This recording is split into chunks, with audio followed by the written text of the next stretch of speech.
Assalamualaikum warahmatullahi wabarakatuh. Alhamdulillahillazi an'ama alaina bi ni'matil imani wal islam.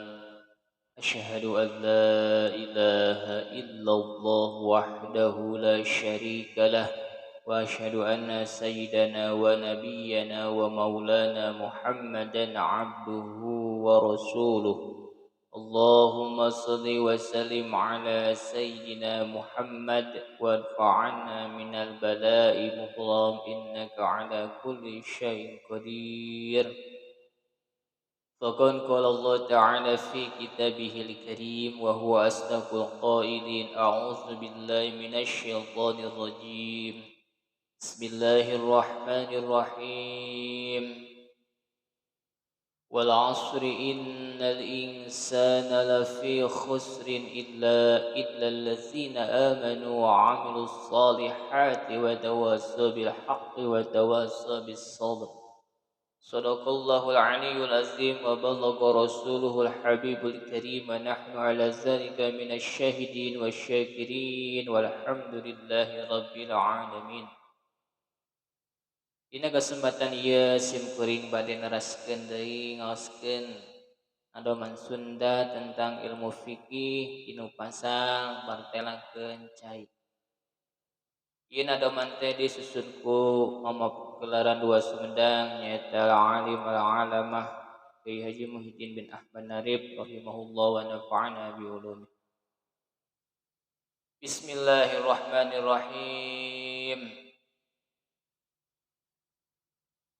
Ari cai nu suci sarta nyucikeun cai mutlak nu can dipake ngilangkeun kana najis hadas jeung teu kaantelan ku najis jeung towa kudu nyampuran atawa na cai gade dua kula nu sifatna ku najis teu jadi owah yang teu kacida kuno nyampuran kuno suci nu teu beda katinggalan.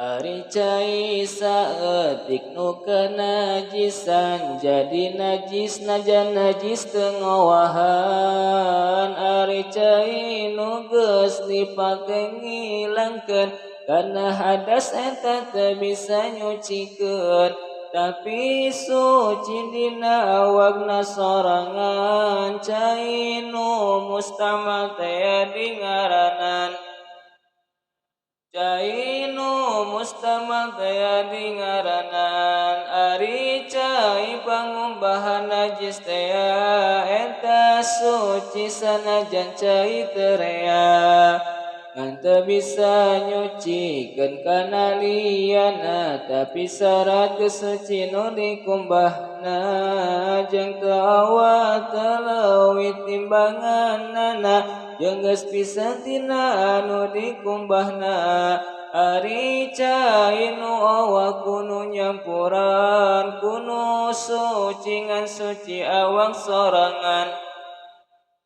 teu bisa nyucikeun kanu liana kaya miceun najis ngilangkeun hadasna ari cai nu gede nu dua kulah tara najis kanajisan mun teu owah mun owah marupa rasana ambeuna jadi najis leungit kasucianana jeung mun owah kacida kuno nyampuran kuno suci ngan suci awak sorangan ari palenggeranana ku timbangan 328 kati Jawa ari ku kati Baghdad mah 500 kati jadi dua kula ari palenggeranana ku ukurna dina tempat pasage apa juruna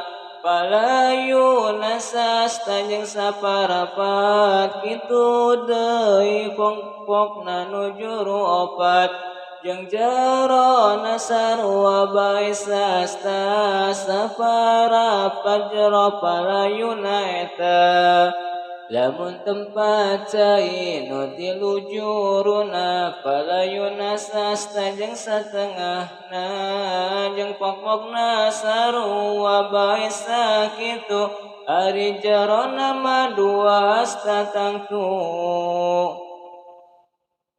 wallahu a'lam bisawab akhirul kalam assalamualaikum warahmatullahi wabarakatuh.